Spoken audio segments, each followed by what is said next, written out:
She stood at the edge of the terrace, a billionaire who could buy anything in the world, looking at a man who had absolutely nothing left to lose. "Are you married?" Victoria asked, her voice sharp enough to cut glass. Liam didn't flinch. He wiped the dirt from his calloused hands, met her icy gaze, and delivered an answer so devastating, so completely unfiltered, that the most powerful woman in Manhattan forgot how to breathe. The Kensington estate sat on 300 acres of prime upstate New York real estate, a sprawling fortress of limestone, glass, and manicured perfection. For Liam Hayes, it was just another job, albeit the highest-paying one his struggling landscape architecture firm had ever landed. At 34, Liam's life was measured in topsoil, overdue bills, and the rhythmic, terrifying beeping of his 6-year-old daughter's heart monitor. Chloe had been born with a rare congenital heart defect. Every breath she took was a borrowed miracle, and every dollar Liam earned went toward the mountain of medical debt threatening to bury them. So, when the contract to restore the historic rose gardens at the Kensington estate fell into his lap, Liam didn't care that the owner, Victoria Kensington, was notoriously the most ruthless CEO in the tech and real estate sectors. He just saw the zeros on the paycheck. It was a Tuesday afternoon, the air thick with the humidity of late July. Liam was knee-deep in dark, rich soil, wrestling with the root ball of a 50-year-old climbing rose that had been neglected for a decade. His gray t-shirt clung to his back, sweat tracing lines through the dust on his neck. He was entirely absorbed in the physical labor, a welcome distraction from the notice he'd received that morning. Chloe's experimental surgery at Boston Children's Hospital had been scheduled, but the hospital required a $200,000 deposit by the end of the month. He had exactly 3 weeks to find a miracle. "You're doing it wrong." The voice was like cracked ice dropped into a crystal glass, sharp, cold, and expensive. Liam didn't startle. He slowly packed the soil around the base of the rose, stood up, and wiped his brow with the back of a dirt-caked forearm. He turned to find Victoria Kensington standing on the edge of the flagstone path. She looked entirely out of place in the garden, clad in a stark white Tom Ford suit that probably cost more than Liam's truck. Her dark hair pulled back into a severe, perfect chignon. She was breathtakingly beautiful, but it was a terrifying kind of beauty, like a storm front moving in over the ocean. "Excuse me?" Liam said, his voice a low, gravelly rumble. The blueprints dictated that the white floribundas be planted in the northern quadrant, Victoria stated, not looking at him, but at the garden. "You are planting the red climbers against the stone wall. That wasn't the design I approved." Liam let out a slow breath, picking up his spade. "The blueprints were drawn by someone who doesn't understand soil acidity or sunlight. The northern quadrant gets too much afternoon shade. Your white roses would be dead in a month, turning to rot. The red climbers thrive on the ambient heat radiating from the stone wall. I assumed you hired me to make the garden live. Ms. Kensington, not to follow a flawed drawing to the letter." Victoria's gaze snapped to him. No one spoke to her like that. Board members cowered when she cleared her throat. Competitors bled millions just trying to guess her next move. Yet here was a man with dirt on his jaw and calluses on his hands, looking at her with an infuriating calmness, completely unimpressed by her aura. She stepped closer, her expensive heels sinking slightly into the soft grass, though she didn't seem to care. She studied him, the broad shoulders, the exhausted but striking green eyes, the stubborn set of his jaw. There was a raw, unpolished intensity to him that caught her off guard. She was used to men in $1,000 suits who smiled too much and meant too little. "You take a lot of liberties, Mr. Hayes," she said, her tone dropping a fraction. "I do my job," Liam replied evenly, picking up his water bottle from the grass. "If you want dead flowers, I can dig these up and follow the blueprint. But you'll have to pay me again next month to replace them." A faint, almost imperceptible smirk touched the corner of Victoria's mouth before vanishing. "I don't pay for failure twice. Leave them." She should have walked away then. Her schedule was packed with a hostile takeover defense strategy meeting and a crisis PR call. But she didn't move. She found herself staring at his hands, strong, capable, weathered. She looked back up at his face, noting the deep shadows under his eyes. "You work like a man running out of time," Victoria observed, her voice losing a bit of its corporate edge, replaced by a dangerous curiosity. "Or someone with something to hide. Are you married, Mr. Hayes?" It was an inappropriate question, a crossing of boundaries. Victoria didn't know why she asked it, only that the silence of the garden suddenly felt too intimate, and she wanted to find the flaw in the stoic man before her. Liam froze. The water bottle in his hand crinkled slightly under his sudden grip. The air between them seemed to snap tight, the gentle summer breeze suddenly feeling entirely absent. He looked at her, his green eyes darkening into something fierce and completely broken. "No, Ms. Kensington," Liam said, his voice dropping into a deadly quiet register that sent an involuntary shiver down her spine. "I'm a widower. My wife found out she was pregnant and had terminal cancer in the same week. The doctors told her to abort the child so she could start aggressive chemo. She refused. She chose to die on an operating table so our daughter could take her first breath." Victoria's breath caught in her throat. The world seemed to tilt on its axis. "So," Liam continued, taking a step toward her, closing the distance so she could see the raw, bleeding grief that he carried every single second of his life. "If you're asking if I'm available for whatever game you're playing, the answer is no. And if you're trying to figure out why I look like a man running out of time, it's because that baby my wife died for has a failing heart, and I am the only thing standing between her and a coffin. Are there any other personal questions about my life you'd like to dissect? Or can I get back to planting your roses?" For the first time in 10 years, Victoria Kensington was completely speechless. The icy fortress she had built around herself over a lifetime of corporate warfare cracked. She stared at him, her heart pounding a frantic rhythm against her ribs. She had expected a blush, a stammer, perhaps a flirtatious deflection.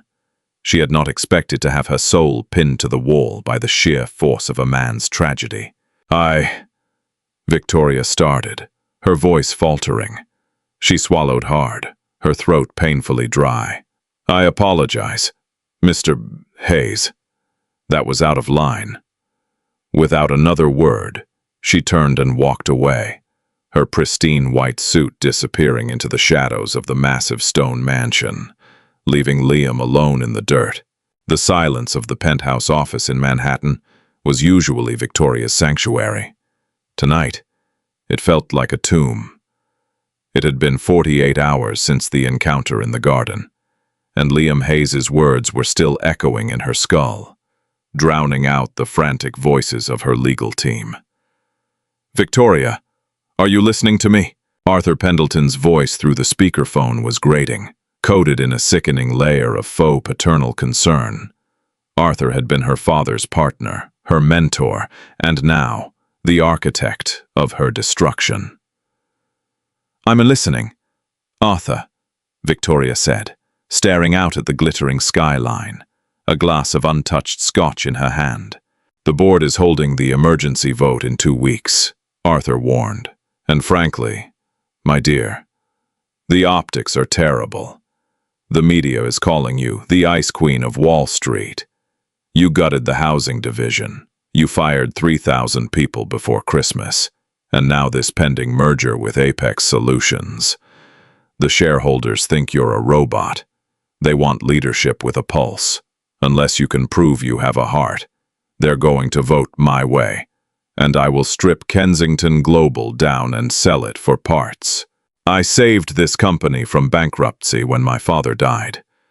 Arthur, Victoria said, her voice dropping to a lethal whisper. I made the hard choices you were too cowardly to make. And it cost you your humanity in the eyes of the public, Arthur countered. 2 weeks, Victoria. Find a soul by then, or clear out your desk. The line went dead. Victoria slammed her glass down on the mahogany desk, the amber liquid splashing over the rim. She was backed into a corner. Her PR team had pitched dozens of pathetic ideas. Charity galas, rescuing shelter dogs, a fake relationship with some vapid Hollywood actor. None of it felt real. None of it would convince the bloodthirsty board. She needed something raw, something undeniable. Her eyes drifted to the glowing tablet on her desk. Against her better judgment, she had ordered a background check on Liam Hayes. She told herself it was standard protocol for contractors on her property. But she knew it was a lie. The file on Liam was a tragedy written in black and white. Top of his class at Cornell for landscape architecture. Married his college sweetheart, Sarah. Then, the medical records, the cancer, the birth of Chloe, the death certificate. And then, the crushing mountain of debt. Victoria swiped through the pages, her chest tightening. Liam had sold his house, liquidated his retirement, and was living in a cramped 2-bedroom apartment in Queens with his sister, Jess, who helped watch Chloe while he worked 16-hour days. Then, Victoria saw it. The medical file for Chloe Hayes. Chloe needed an experimental valve reconstruction surgery at Boston Children's. But it wasn't just the surgery. Post-operation, Chloe would require a highly specialized, proprietary immunosuppressant drug to prevent her body from rejecting the synthetic tissue. Victoria's blood ran cold as she read the name of the drug. Cardiosuppressin V. She knew that drug.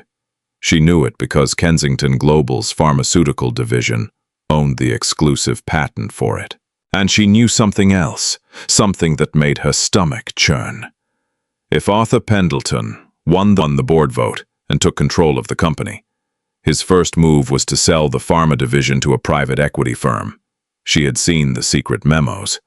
The equity firm planned to hike the price of Cardiosuppressin V by 400% to maximize immediate profits. If Arthur won, Liam Hayes would never be able to afford the medication. Even if he somehow paid for the surgery, his daughter would die. Victoria sank into her leather chair, the weight of the world pressing down on her shoulders.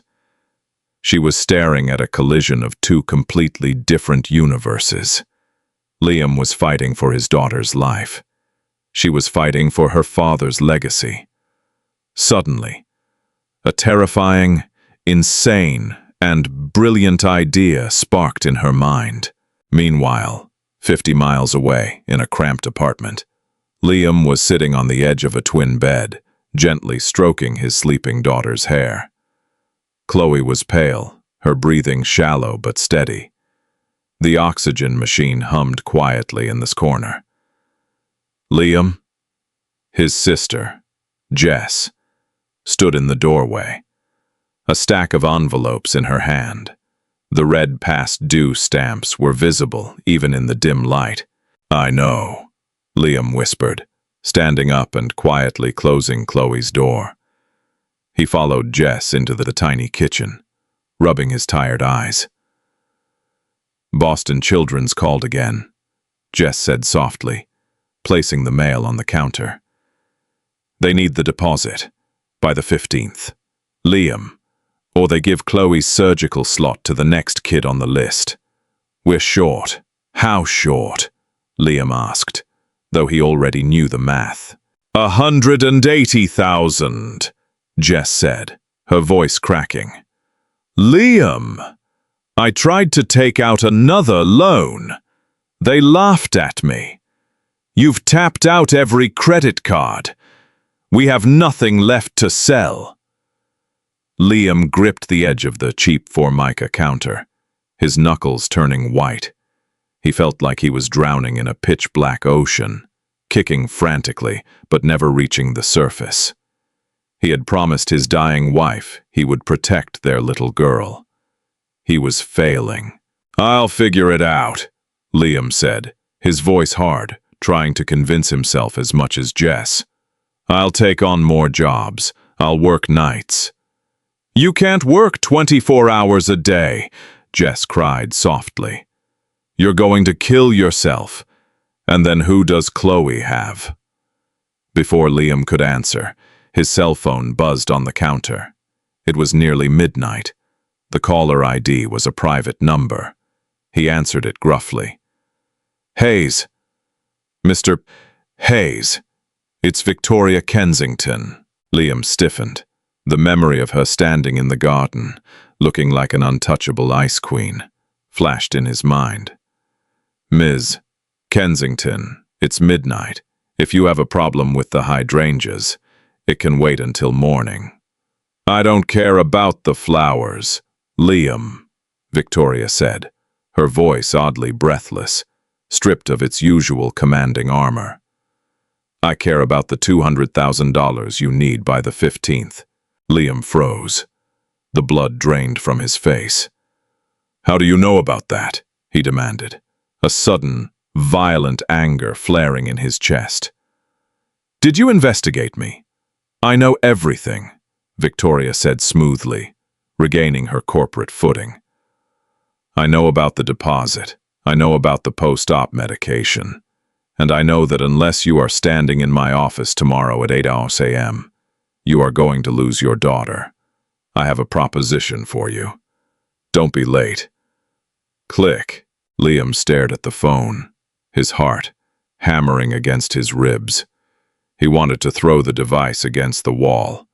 The sheer arrogance of the woman, looking into his private nightmare as if it were a spreadsheet.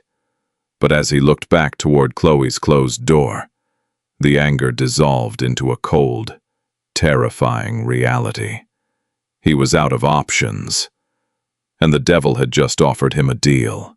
The Kensington Global Headquarters was a towering obelisk of steel and glass in the heart of Manhattan. When Liam stepped off the private elevator into the executive penthouse the next morning, he felt like a gladiator walking into the Colosseum. He was dressed in his only clean suit, a dark navy, slightly outdated ensemble he hadn't worn since a funeral. Victoria was waiting for him.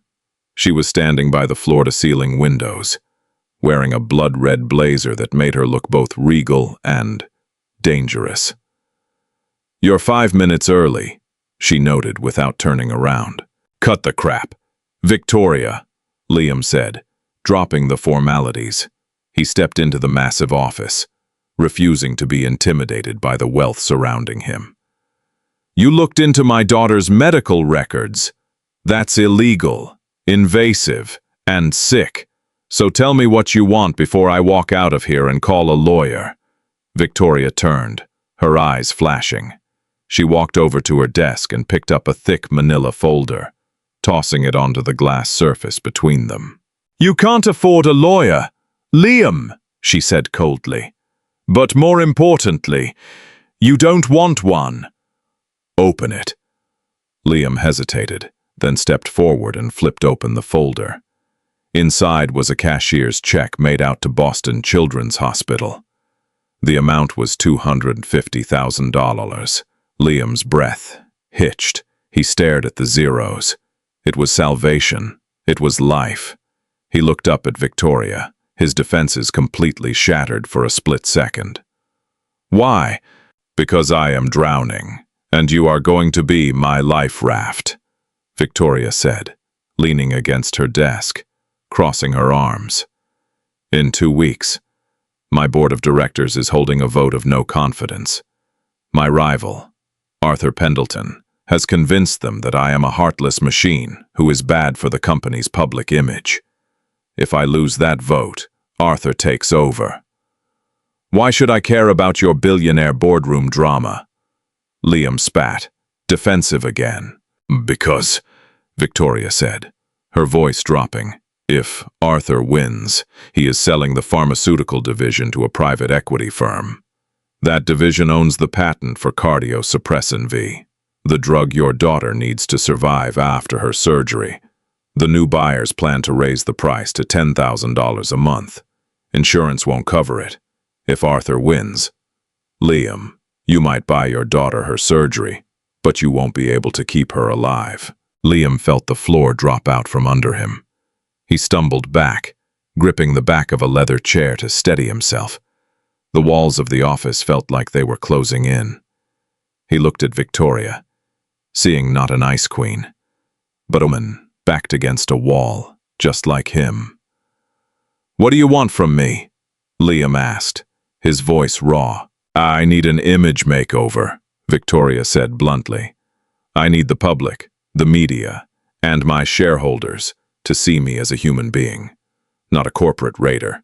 I need them to see me in love, with a good, honest, hard-working man, a devoted single father."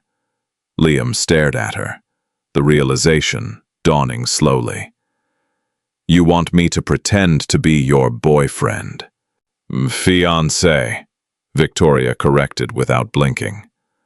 "We met when you were working on my estate. We fell madly in love. I'm helping you save your daughter. It's a modern-day fairy tale.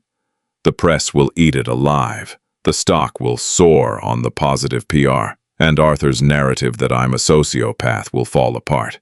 "You are insane," Liam breathed, shaking his head. "I don't know how to play high society. I don't know how to fake a relationship in front of cameras. And my daughter is not a prop for your PR campaign." "Your daughter will be protected," Victoria fired back, stepping closer to him. Her perfume, something expensive and faintly like sandalwood, catching in his senses.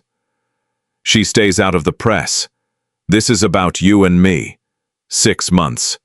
Liam, 6 months of public appearances, fake smiles, and holding my hand. In exchange, the check is yours. And when I secure my company, I will personally guarantee Chloe's medication is covered for the rest of her life." Liam looked down at the check. 6 months of his dignity, 6 months of playing a pawn in a billionaire's chess game. But he thought of Chloe's pale face, the blue tint to her lips when she got too tired. "I have conditions," Liam said, his voice hard as steel, locking eyes with Victoria. "Name them." 1. Chloe is off limits. No photos, no interviews, no using her name to gain sympathy. 2. You pay the hospital directly. I don't want a dime of your money for myself. 3. I don't quit my job. I still run my business. I won't be your kept man. Victoria studied him. The defiance in his eyes was authentic. It was exactly what she needed. A man who couldn't be bought, forced to play a role. "Agreed," Victoria said. She extended her hand. Liam looked at her perfectly manicured hand, then up to her piercing dark eyes. He reached out and gripped her hand. Her skin was soft, but her grip was surprisingly strong. The moment their skin touched, a strange, electric jolt sparked between them. A sudden, unscripted friction that made them both pull away slightly faster than necessary.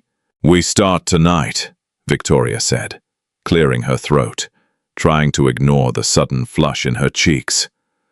"The annual Met Gala for the arts. Arthur will be there. The board will be there. You need to look the part." "I have a suit," Liam said defensively. Victoria looked him up and down, a ghost of a smile playing on her lips. "Mr. Hayes, if you wear that to the Met, they will ask you to park the cars. My tailor will be at your apartment in an hour. Welcome to my world." 7 hours later, Liam felt like a stranger in his own skin. The custom Tom Ford tuxedo the tailor had practically sewn onto his body felt like armor. He stepped out of the black town car in front of the museum, the flash of hundreds of paparazzi cameras nearly blinding him. Then, Victoria stepped out. Liam's breath caught. She was wearing a midnight blue gown that clung to her curves like liquid glass. Her hair swept to one side, diamonds dripping from her ears. She was terrifyingly beautiful. "Smile, Liam," she whispered, slipping her arm through his.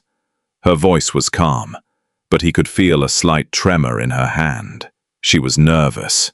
The Ice Queen was actually nervous. "I don't smile on command," Liam muttered through his teeth, though he kept his head up, guiding her up the red carpet. They made it inside, past the gauntlet of reporters, shouting questions about the sudden romance. The ballroom was a sea of silk, diamonds, and predatory smiles. Almost immediately, a man with silver hair and a shark-like grin approached them. "Victoria, darling," Arthur Pendelton purred, holding a glass of champagne.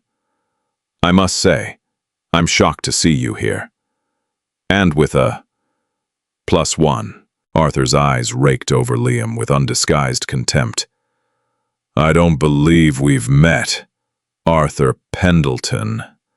I'm Victoria's conscience."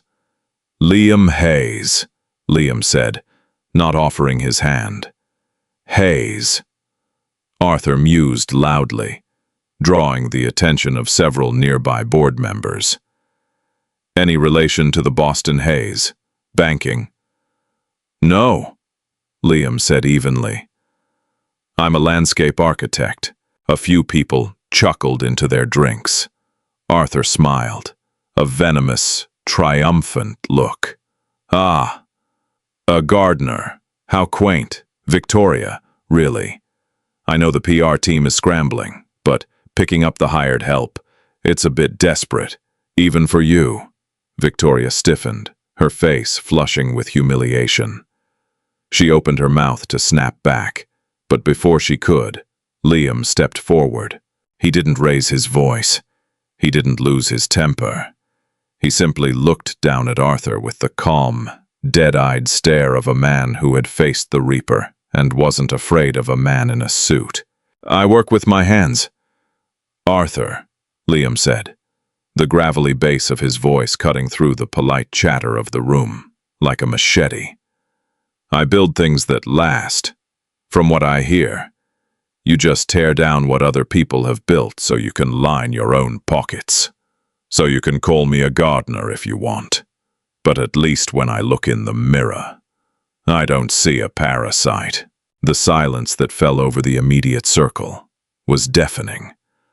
Arthur's face turned a mottled, furious red.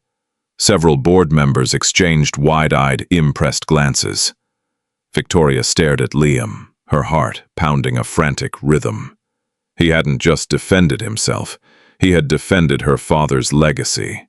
He had humiliated Arthur in front of the exact people who needed to see him bleed. Without thinking, Victoria reached out and took Liam's hand, lacing her fingers through his. It was meant to be a show for the cameras, a part of the contract. But as Liam squeezed her hand back, his thumb gently brushing her knuckles, Victoria realized with a sudden, terrifying jolt of panic that the warmth flooding her chest had absolutely nothing to do with public relations. The game had just begun, but the rules were already breaking. The morning after the Met Gala, the world exploded. Liam woke up at 5 a.m., the same time he always did, expecting the familiar, crushing weight of reality. Instead, he found his phone vibrating off the nightstand. His sister, Jess, was standing in the doorway of his bedroom, holding up her iPad, with a look of absolute sheer terror.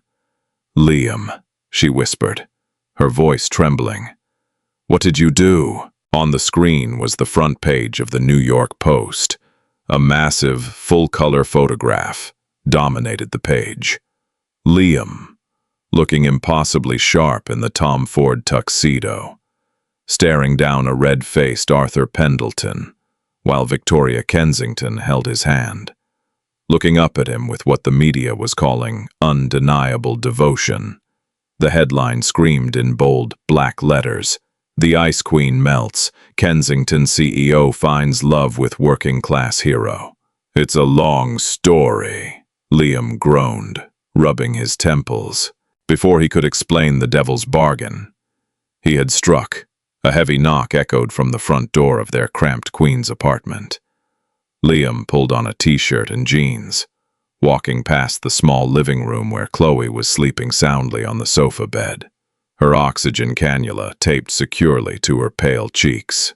He opened the door to find two massive men in dark suits, earpieces discreetly tucked into their ears. Behind them stood Victoria, dressed in a muted cashmere sweater and designer jeans, holding 2 large cups of coffee and a pastry box. She looked distinctly out of place in the dimly lit hallway with its peeling wallpaper and the faint smell of old cabbage. "May we come in?" Victoria asked, her tone brisk but her eyes darting nervously down the hall. "There are 3 paparazzi vans parked across the street. My security team barely managed to get me up the fire escape undetected." Liam blinked, stepping aside. "You climbed a fire escape in $5,000 shoes." "They're Loro Piana, and yes, I did," she said, stepping into the apartment. The moment Victoria stepped inside, her billionaire aura seemed to fade. The apartment was spotless but painfully small, with worn furniture and a single window facing a brick wall. One corner of the living room had been turned into a makeshift medical station, neatly stocked with monitors, sterile supplies, and boxes of syringes. Jess stood by the kitchen counter, frozen in surprise.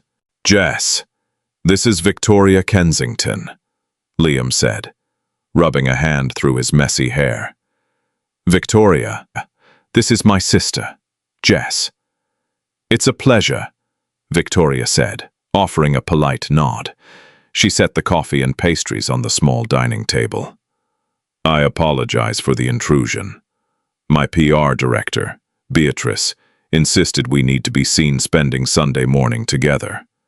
The narrative is that we are inseparable."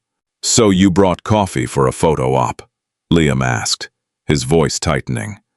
"I told you, my family is off limits." "And they are," Victoria countered, keeping her voice low.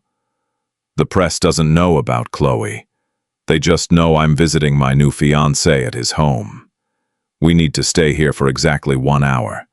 Then we will walk out the front door together, smile for the cameras, and I will get into my car. That's the job, Liam." Before Liam could argue, a small, sleepy voice drifted from the sofa bed. "Daddy?" Liam's defensive posture vanished instantly. He crossed the room in 3 long strides, kneeling beside the bed. "Hey, Bug," he whispered, brushing a lock of brown hair from Chloe's forehead. "How's the chest feeling today?" "Tight," Chloe murmured, rubbing her sternum. She sat up slowly, the oversized t-shirt slipping off one thin shoulder. Then, her large, tired green eyes locked onto Victoria. Victoria froze. She had negotiated mergers worth billions, faced down hostile foreign governments, and fired executives without a second thought. But looking at the fragile, 6-year-old girl with bruised-looking skin under her eyes, Victoria felt a sudden, terrifying tightness in her own chest. "Are you a princess?" Chloe asked, staring at Victoria's perfectly styled hair and flawless posture. A heavy silence fell over the room. Liam looked back at Victoria, a warning flashing in his eyes. "Don't hurt her." Victoria slowly walked over to the edge of the sofa bed. She didn't look at Liam or Jess. She knelt down on the worn, scratchy rug, bringing herself to eye level with the little girl. "No, sweetheart," Victoria said softly, her voice losing every ounce of its corporate chill. "I'm not a princess. I'm just a woman who builds tall buildings. My name is Victoria." "I'm Chloe," she said, offering a small, weak smile. "My daddy builds gardens. He said he's planting red roses for a very grumpy lady." Liam closed his eyes, mortified. Jess let out a stifled gasp from the kitchen. Victoria blinked, then let out a sudden, genuine laugh. It was a beautiful, bright sound that startled everyone in the room, mostly herself. "Did he now? Well, your daddy is very talented, and between you and me, the grumpy lady actually loves the red roses." Chloe giggled, a breathless, wheezing sound that made the heart monitor spike slightly.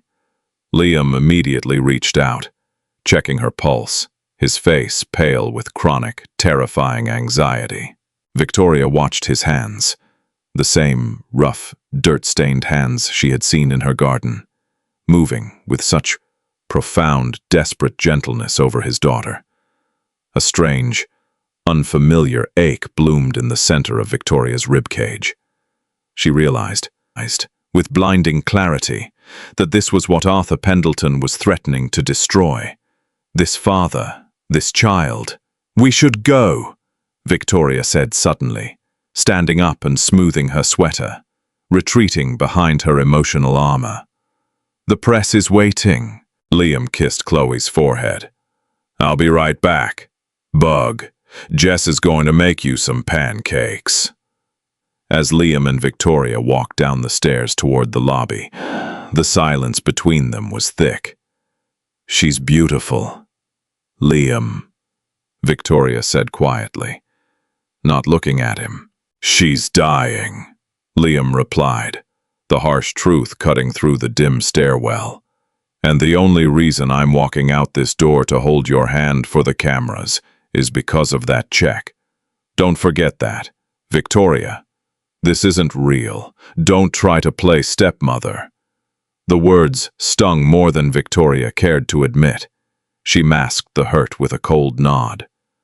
"I understand perfectly. Mr. Hayes, let's give them a show."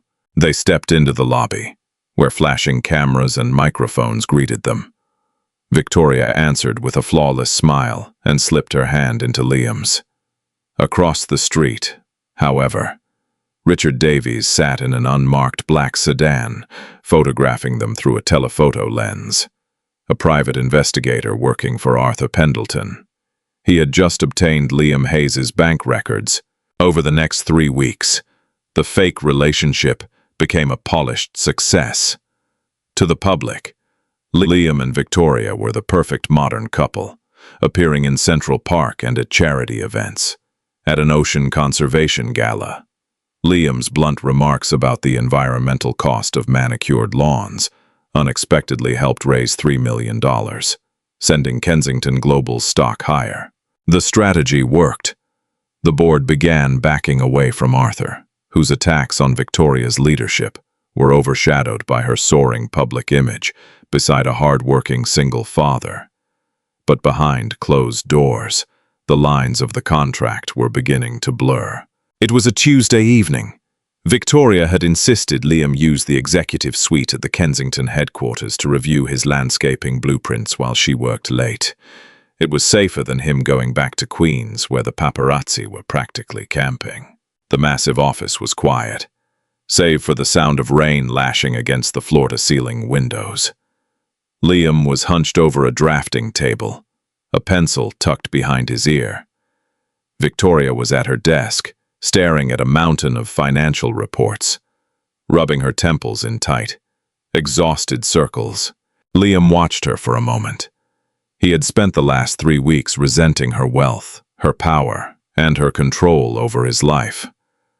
But he had also seen how fiercely she worked. He had seen the dark circles under her eyes that she hid with expensive makeup. He saw a woman who was carrying the weight of a multi-billion-dollar empire completely alone, without a word. Liam stood up, walked over to her private wet bar, and poured a measure of scotch into a heavy crystal glass. He walked to her desk and set it down gently over her financial reports. Victoria looked up, startled. "What's this?" You've been staring at that same page for 20 minutes, Liam said softly, leaning against the edge of her desk. Your jaw is clenched so tight I can hear your teeth grinding from across the room. Drink the scotch. Victoria, the company won't collapse if you take a 5-minute break. Victoria looked at the glass, then up at him. His green eyes were completely devoid of the defensive anger he usually carried. They were just warm and observant. If Arthur finds one weakness in these quarterly projections, he'll use it to sway the board, she whispered, her voice cracking slightly. She picked up the glass and took a sip, the burn grounding her. My father built this company from nothing. He sacrificed his health, his marriage, everything for it. If I lose it, his whole life was for nothing. Your father's legacy isn't a spreadsheet, Liam said, his voice a low, steady rumble. It's you, and you're tearing yourself apart trying to prove you're invincible. You don't have to be invincible, Victoria. You just have to survive the storm. Victoria stared at him. The walls around her heart, built over years, began to crack under Liam's quiet kindness. She reached out, lightly brushing the knuckles of his hand. He didn't pull away. The unspoken attraction between them returned as he leaned closer, and Victoria caught the scent of rain and cedarwood soap. Then Liam shattered the moment. A sharp emergency ringtone blared. He grabbed the phone, all color draining from his face. Jess. Victoria watched his posture collapse as he gripped the edge of the desk hard enough to make the wood creak. I'm on my way, he choked out. Tell the paramedics to keep her on 100% oxygen. I'm coming. He hung up, his hands shaking violently. He looked at Victoria, his eyes wide with a primal terror she had never seen before. It's Chloe. Her valve ruptured. They're taking her to Sinai, the Boston surgery. She's not going to make it to the 15th. Liam turned and bolted for the door. Liam, wait! Victoria shouted, jumping up from her desk. I don't have time for the cameras. Victoria! He roared, spinning around, tears welling in his eyes. My daughter is dying. I'm not talking about the press, Victoria yelled back, grabbing her coat and her phone.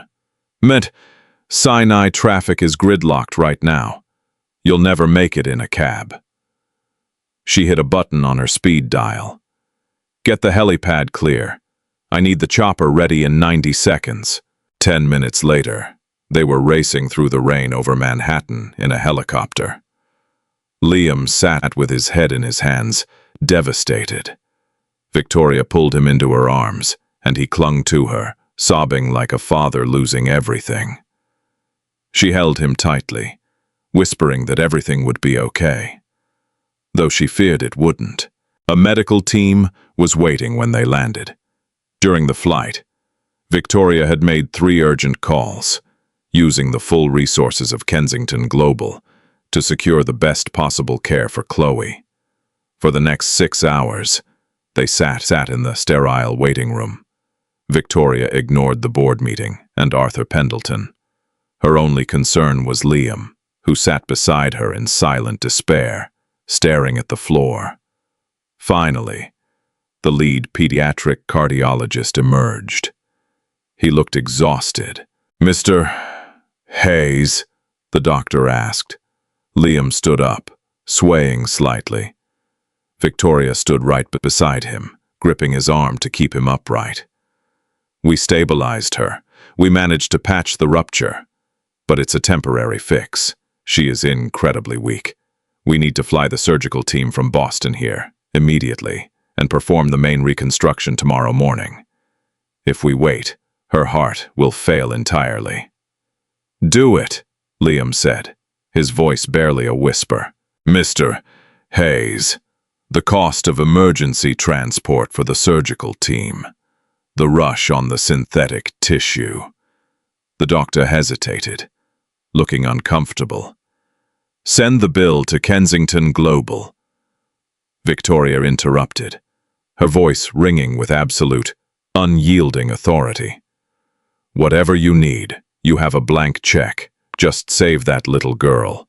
The doctor nodded and hurried away. Liam turned to Victoria. The defensive walls, the anger, the resentment, it was all gone. He stepped forward and pulled her into a desperate, crushing kiss. It wasn't for the cameras. It wasn't in the contract. It was raw, frantic gratitude, mixed with a terrifying realization that he was falling deeply, hopelessly in love with the Ice Queen. Victoria kissed him back, wrapping her hands in his hair, pulling him closer, anchoring him to the earth. But across the street, a telephoto lens poked through the window of a parked car.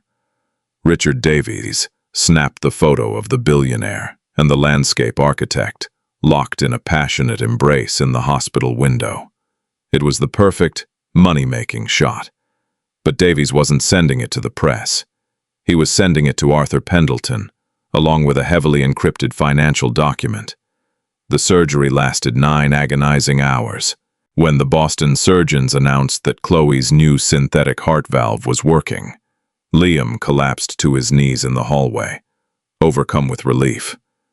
Victoria knelt beside him, holding his hand as hospital staff quietly passed by. Chloe was going to live. The nightmare that had haunted Liam for 6 years was finally over. They spent the next 3 days in the pediatric ICU. Victoria canceled everything, reading Chloe stories while Liam slept nearby. As color returned to the little girl's cheeks, Victoria realized she had found a place where she truly belonged, far from any boardroom, but reality soon came crashing back. On the 4th morning, Victoria's phone buzzed. It was a text from Beatrice, her PR director. Arthur has called an emergency, closed-door board meeting for noon. He says he has actionable intelligence regarding a breach of corporate ethics. You need to be here. Victoria's blood ran cold. She looked over at Liam, who was gently brushing Chloe's hair as the little girl ate a cup of applesauce. He looked so happy, so at peace. I have to go to the office, Victoria said quietly. Arthur is making a move. Liam stood up, his protective instincts flaring immediately. Do you want me to come with you? No, Victoria said, forcing a reassuring smile. You stay with Chloe. I can handle Arthur. When Victoria pushed open the heavy oak doors of the boardroom at Kensington Global, the silence in the room was absolute. The 12 members of the board sat around the massive mahogany table, their faces grim. At the head of the table stood Arthur Pendelton, looking like a cat who had cornered a canary. Ah, Victoria. Arthur purred, checking his gold pocket watch. So kind of you to join us. I know you've been terribly busy playing nursemaid. Cut to the chase. Arthur, Victoria said, walking to her chair but not sitting down. She stood tall, projecting a confidence she absolutely did not feel. What is this about? Arthur smiled a cold, reptilian smile. He picked up a remote control and pointed it at the massive screen at the end of the room. The screen flickered to life. It displayed 2 images side by side. On the left was the paparazzi photo of Liam and Victoria kissing passionately in the hospital window. On the right was a heavily redacted bank document. A beautiful romance, isn't it? Arthur asked the board, gesturing to the screen. The public loves it. Our stock is up 12%. Victoria Kensington, the Ice Queen, has a heart after all. She fell in love with a poor, desperate landscape architect and saved his dying daughter. Arthur paused, letting the silence stretch, before his voice dropped into a lethal sneer. Except, it's a complete fraud. Victoria's heart stopped. Arthur clicked a button on the remote, and the redactions on the bank document vanished. "This," Arthur announced, his voice echoing in the quiet room, "is a wire transfer from a shell corporation owned by Victoria Kensington, directly to Boston Children's Hospital. The amount is $250,000.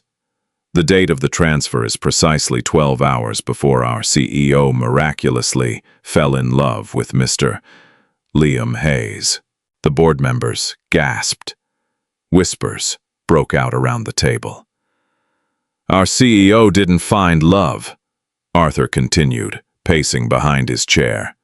"She bought it. She found a desperate man with a dying child and used his tragedy to manufacture a PR campaign to save her own skin. It is a gross violation of corporate ethics, a manipulation of the stock market, and, frankly, it is morally repugnant." Victoria gripped the edge of the table, her knuckles white. "You hacked my private financial records." "Arthur, that is a federal crime." "The records were acquired by a third party." Arthur waved off her threat. "The method doesn't matter. Victoria, the truth does. The board has lost all confidence in your leadership. You have made this company a liability." Arthur walked slowly over to Victoria, stopping inches from her face. He lowered his voice so only she could hear. "Here is your ultimatum, my dear," Arthur whispered, his breath smelling of expensive cigars. "You will draft a letter of resignation, effective immediately, citing personal health reasons. I will take over as CEO." "I will never give you my father's company," Victoria hissed, her eyes blazing with fury. "If you don't," Arthur smiled, "I will leak this contract and this bank statement to the press in 10 minutes. The SEC will investigate you for market manipulation. You will go to federal prison. The media will crucify Liam Hayes as a gold-digging fraud who sold his child's dignity for a payday. His life will be ruined." Victoria stopped breathing. The walls of the boardroom seemed to close in around her. "And here's the final nail in your coffin, Victoria," Arthur said, coldly. "Fight me, and when I take control, I'll halt production of cardiosuppressin V. Chloe Hayes depends on it, and the patent belongs to us. Step down now, or that little girl's new heart won't make it to Christmas." Victoria stood frozen as the boardroom doors closed behind her. Arthur hadn't just threatened her career. He had threatened the life of a 6-year-old child, using the company's patent as a weapon. She looked around the mahogany table.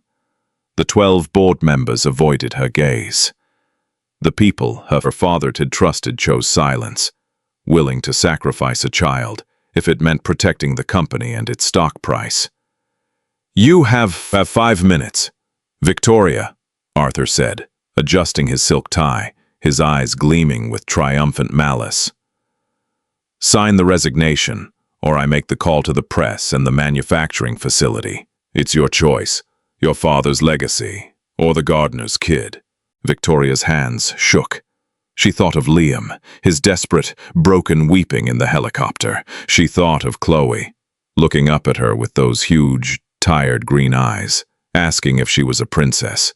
Victoria had spent her entire life building an impenetrable fortress of wealth and power, so that no one could ever hurt her.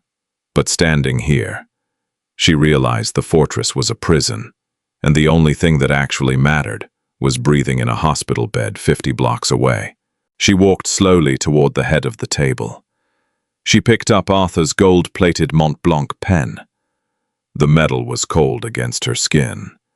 Without a word, she signed her name on the bottom of the resignation letter. "A wise choice," Arthur purred, snatching the paper out from under her hand. "Security will escort you out. You have 1 hour to clear your personal effects from the penthouse." 2 hours later, the financial world ruptured. Liam was sitting in the corner of Chloe's ICU room, watching a muted television screen mounted on the wall. The breaking news banner on CNBC flashed in urgent crimson. Victoria Kensington steps down as CEO.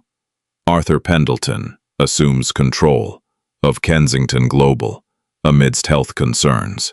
Liam shot out of his chair, his heart hammering against his ribs. He grabbed the remote and unmuted the television. A financial anchor was rapidly reading a press release, stating that Victoria had resigned due to immediate and unforeseen personal health issues. "No," Liam whispered. "No, no, no." He knew exactly what this was. He knew Victoria better than anyone in that boardroom. She wasn't sick. She was a fighter. She would never surrender her father's company unless someone held a gun to her head. "Jess," Liam said, turning to his sister who was reading a magazine by the window. "Watch her. Don't leave this room. I have to go." Liam sprinted out of the hospital, hailed a cab, and practically kicked the door open when they reached the Kensington Global headquarters. He bypassed the front desk, ignoring the shouting security guards, and shoved his way into the private executive elevator.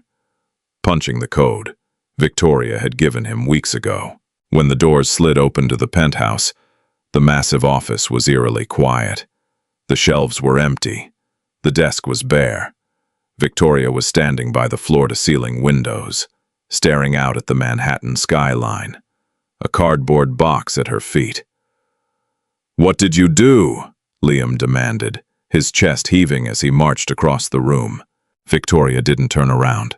She kept her spine rigidly straight, bracing herself for the hardest performance of her life. "I resigned. Liam, you saw the news. I'm leaving the company."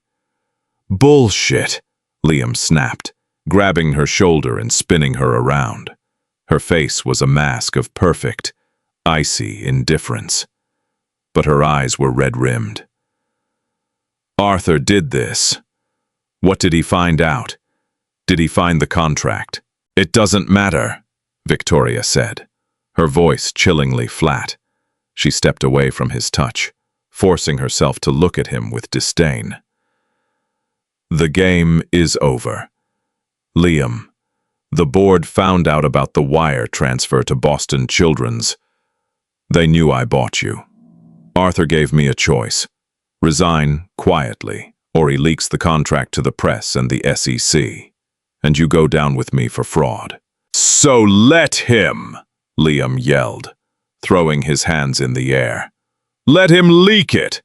I don't care about my reputation. Victoria, I care about you giving up your entire life for a lie."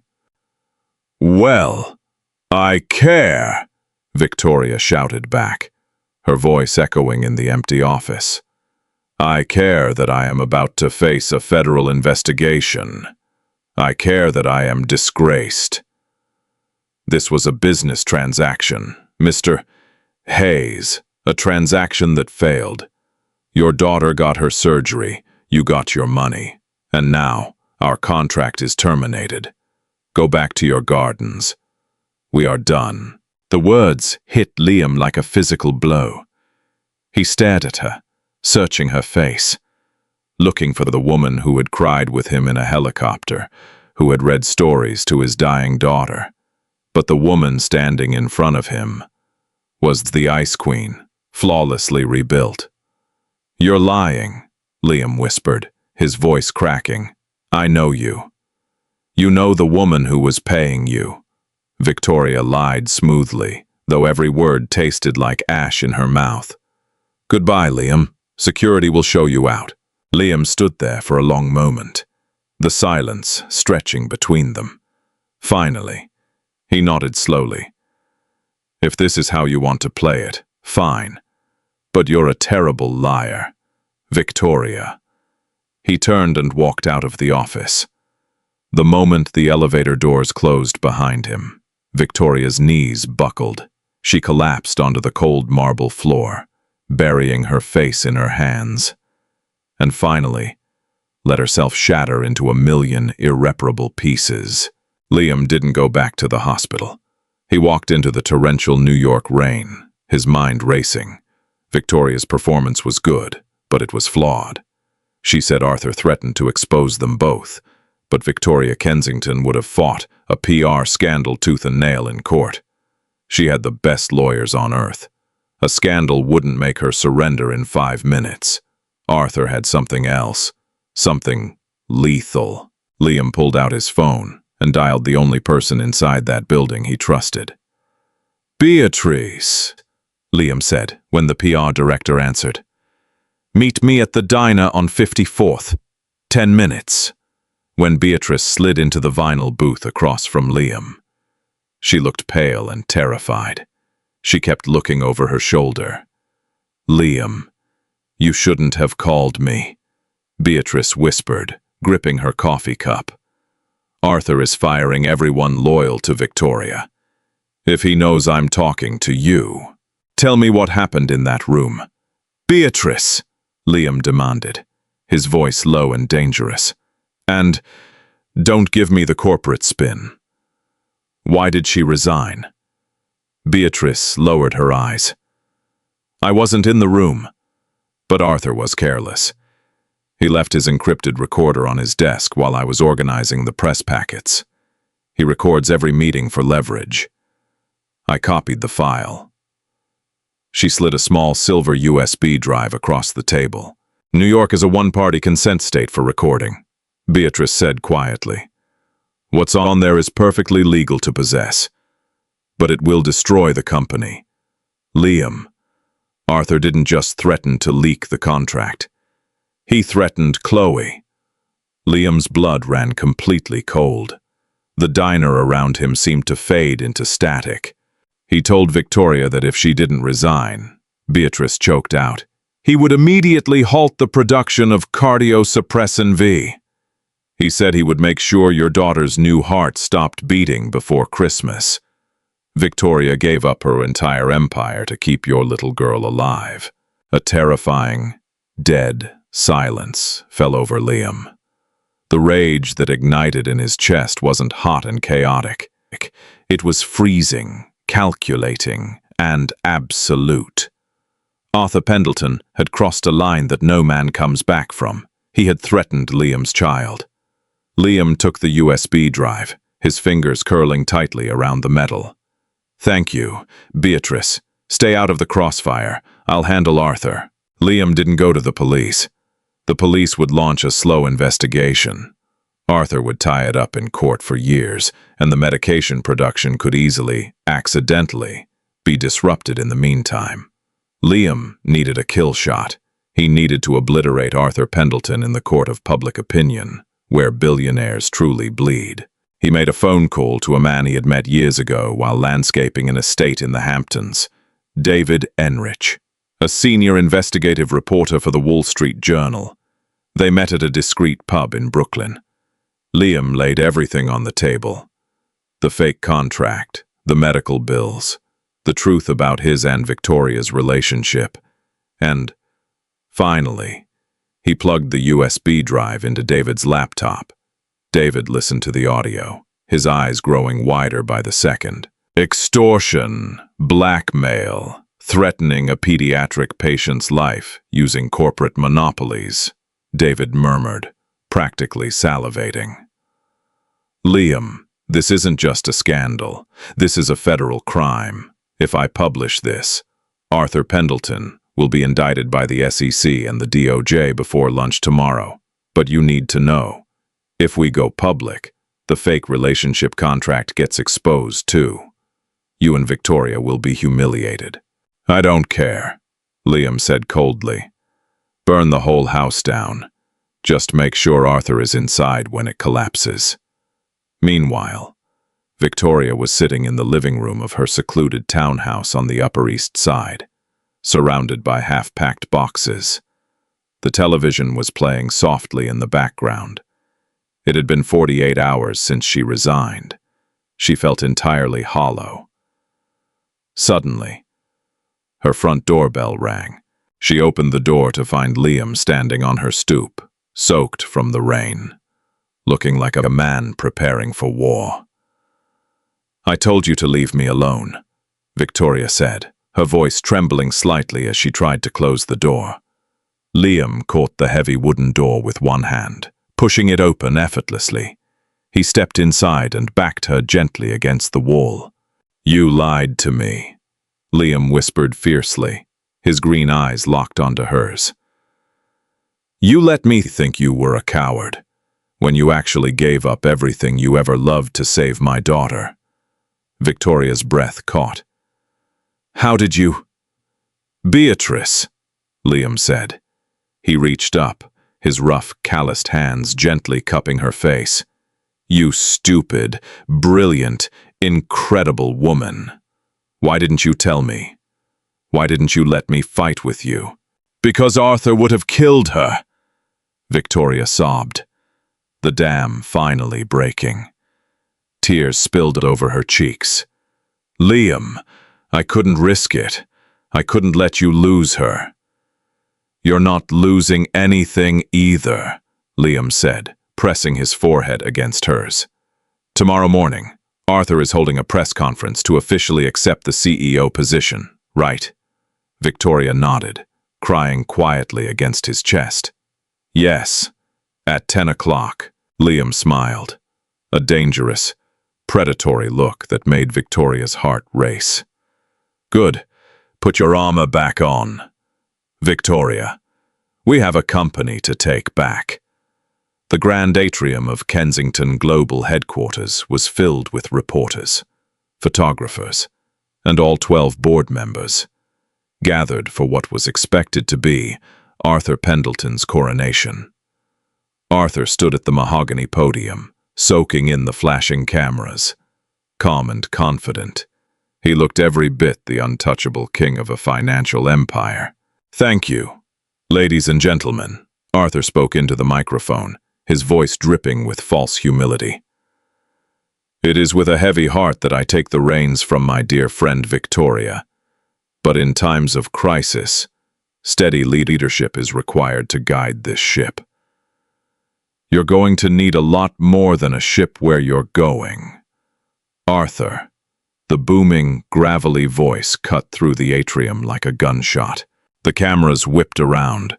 The crowd parted. Striding down the center aisle of the atrium was Liam Hayes, wearing his dark, worn work boots, jeans, and a leather jacket. He wasn't playing the billionaire's toy anymore. He was a father protecting his family. And walking right beside him, her arm laced through his, holding her head higher than ever, was Victoria Kensington, dressed in a lethal, blood-red tailored suit. Arthur's face turned completely ashen. "Security!" he barked into the microphone. "Remove them from the building! They are trespassing! They won't touch us! Arthur!" Liam shouted, reaching the front row where the board members sat in stunned silence. "Because the security detail is currently escorting federal agents up to your office." The atrium erupted into chaotic murmurs. "What is the meaning of this?" a senior board member demanded. Standing up, "Victoria, you resigned." "She was extorted," Liam said loudly, turning to address the press and the board simultaneously. Arthur Pendelton threatened to shut down the manufacturing of a life-saving pediatric drug, essentially promising to murder a 6-year-old girl, unless Victoria signed that resignation. "Lies!" Arthur screamed, spit flying from his lips. "He's a disgruntled gold digger. This is defamation. I will sue you both into the ground." Liam ignored him. He looked at David Enrich, who was standing in the front row of the press pool, holding his phone. Liam gave him a sharp nod. David tapped a button. The Wall Street Journal push notification went out to millions of phones simultaneously, including every single reporter and board member in the room. The headline read, "Kensington Coup Exposed. CEO Extorted. Child's Life Threatened in Ruthless Takeover." Below the headline was the raw, unedited audio file of Arthur's voice from the boardroom. Several reporters quickly synced the audio to the atrium's Bluetooth speaker system. Suddenly, Arthur's venomous voice echoed through the massive room for the entire world to hear. "If you don't step down right now, I will ensure that little girl's new heart stops beating before Christmas." The silence that followed was apocalyptic. The board members looked at Arthur with absolute horror. Threatening a child wasn't just unethical. It was corporate suicide. The stock would plummet to zero if the public believed Kensington Global was run by a man willing to kill pediatric patients for profit. Arthur Pendelton, the senior board member, said, his voice shaking with fury, "You are hereby terminated, effectively immediately. The board will be cooperating fully with the authorities." Two men in dark windbreakers bearing the letters FBI stepped onto the stage, flanking a suddenly trembling Arthur. "Mr. Pendleton, you're coming with us." As Arthur was led away in handcuffs, the flashbulbs went into a frenzy. Reporters started shouting questions at Victoria and Liam. "Ms. Kensington, are you returning as CEO? Mr. Hayes, is the contract real? Was the relationship a fake?" Victoria stepped up to the microphone. She looked out at the sea of chaos, then turned at Liam. He was watching her, a quiet, steadfast pillar of strength amidst the madness. "The contract was real," Victoria said clearly, causing a wave of gasps. "I was drowning in a corporate war, and I made a terrible, desperate decision to hire Mr. Hayes to save my public image. I bought a lie." She paused, stepping away from the podium, ignoring the cameras and walking directly over to Liam. "But I was wrong," Victoria said, her voice softening. Meant only for him, though the microphones caught every word. "I thought I was paying a man to act like he loved me. I didn't realize I was inviting a man into my life who would teach me what love actually is, what sacrifice actually means." Liam smiled, his eyes shining. He reached out and pulled her into his arms, right there in front of the entire world, and kissed her. It wasn't a desperate kiss in a hospital, and it wasn't a posed kiss for a gala.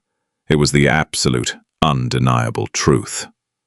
6 months later, the historic rose gardens at the Kensington estate were finally in full bloom. The deep, velvet-red climbing roses clung to the ancient stone walls, thriving in the ambient heat. Just as Liam had promised, Liam knelt in the garden, packing soil around a new hydrangea bush. "Daddy, look at me!" He looked up to see Chloe racing across the lawn with a bright yellow kite. Her cheeks glowed with health, and her laughter rang out without the slightest wheeze. The synthetic valve had worked perfectly. "You're flying! Bug!" Liam called, his heart swelling with joy. "You're doing it wrong." He turned to find Victoria on the flagstone path. Gone was the sharp white business suit. Instead, she wore denim overalls, a t-shirt, and gardening gloves, her dark hair tied in a messy ponytail with a streak of dirt across her cheek. "Am I?" Liam smirked, leaning back on his heels. "And what exactly does the CEO of Kensington Global know about planting hydrangeas?" "I know," Victoria said, stepping off the path and kneeling in the dirt right beside him, "that you're supposed to leave room for the roots to grow." She looked at him, her dark eyes filled with a profound, quiet peace. The corporate wars were over. She had her empire back, but more importantly, she had found her home. Liam reached into the pocket of his faded jeans. He pulled out a small, simple velvet box, entirely coated in a thin layer of garden dust. He didn't open it yet. He just placed it gently in the palm of her dirt-stained glove. "Victoria Kensington," Liam said softly, his voice a low, steady rumble. "I don't have billions of dollars. I don't have a penthouse. But I have a daughter who thinks you're a superhero. And I have a heart that belongs entirely to you. Will you marry me? For real this time?" Victoria looked down at the dusty box, tears springing to her eyes. She didn't hesitate. She threw her arms around his neck, tackling him backward into the soft, rich earth of the garden, laughing and crying all at once. "Yes," she whispered, fiercely against his lips. Absolutely. Yes. And that is how the ruthless Ice Queen melted. Not for money, not for power, but for a single dad who refused to back down when it mattered most. Sometimes, the most beautiful things grow in the dirt we try to avoid. What did you think of Liam's genius move to take down Arthur? Let me know your favorite moment in the comments below. If you love this story of sacrifice, justice, and true love, please smash that like button, share this video with someone who loves a great plot twist, and don't forget to subscribe for more incredible real-life dramas every single week. See you in the next one.